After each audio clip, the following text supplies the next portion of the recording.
कधीच नाही चुकणार तुमचे फेवरेट टीव्ही शोज झी5 सोबत, तेही एकदम फ्री। बापोयत म्हणल्यानंतर तुला मदतच होत असेल ना रे?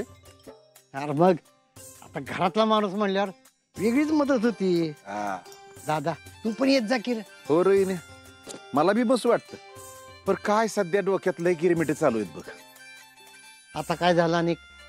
अरे येण्या, नवीन कसलं काय तुला तर माहितीच आहे की आपली चित्रकथा। सगळ्यांवरच असे प्रसंग येतात दादा। आपण असे इतके हा, आता वाईट वेळ आली म्हणायची आणि सोडून द्यायचं।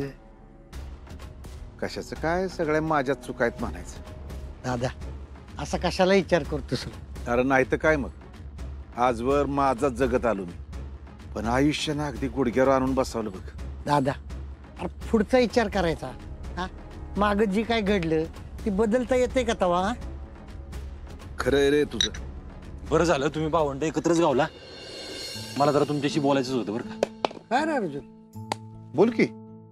आता घरात जे काय झालंय त्यामुळे सगळीच दुःखात आहे, बरोबर आहे, पण मला असं वाटतंय ना, ह्या सगळ्यात आपण रुपाली वहिनींकडे जास्त लक्ष देतोय, त्यांची जास्त काळजी घेतोय आणि दादाकडे दुर्लक्ष झाले। का रे, असं का वाटतंय तुला? अहो सरकार दादाला बघितलं का तुम्ही? एकटा बसलेला असतो, गप गप असतो, कॉलेजला जायना, काय व्हायना, नीट जेवाना।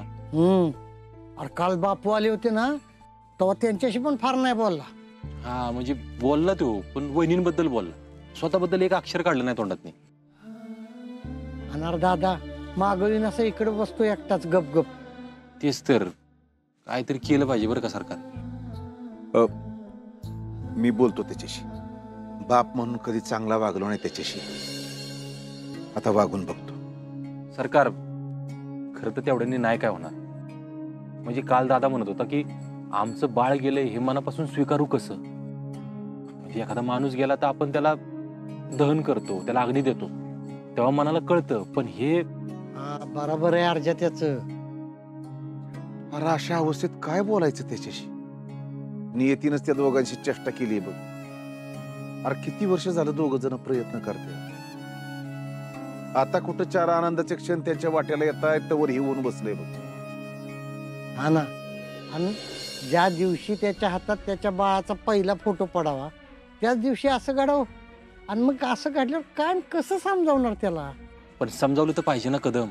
हे बघा, दादाला आपण असं एकटं नाही पडून दिलं पाहिजे, नाही तर तो अजून खचल बरं का। नाही नाही, लय सोसलंय माझ्या पोरानं, आता आणखी नाही, मी खचू देणार नाही त्याला।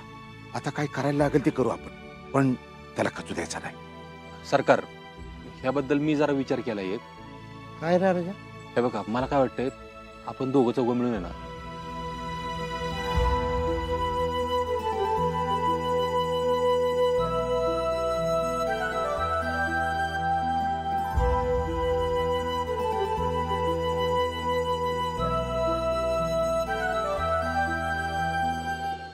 झी5 ॲप डाउनलोड करा आणि पहा सर्व एपिसोड्स एकदम फ्री।